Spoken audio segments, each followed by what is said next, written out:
wateja wetu ambao tulishawauzia vifaranga vya kuku hawa, niwakumbushe tu, niliwaambiaga hao kuku ni pesa. Lakini mwe waaminifu, tulikubaliana mkishafuga mtaniuzia mimi baadaye mayai na vifaranga.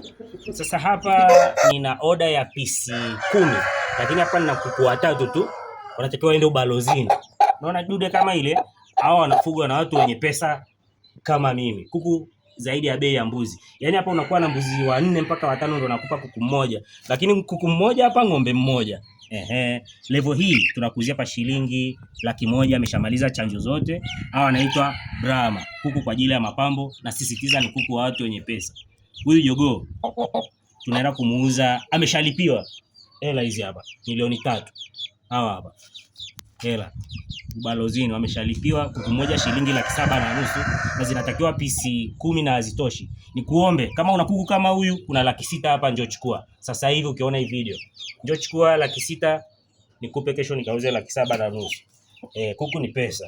Huyu shilingi 100,000 amemaliza chanjo zote, huyu 750,000. Kama wewe unaye, niuzie 600,000 nikawauzie wateja wangu ambao wameshaweka oda wamekosa.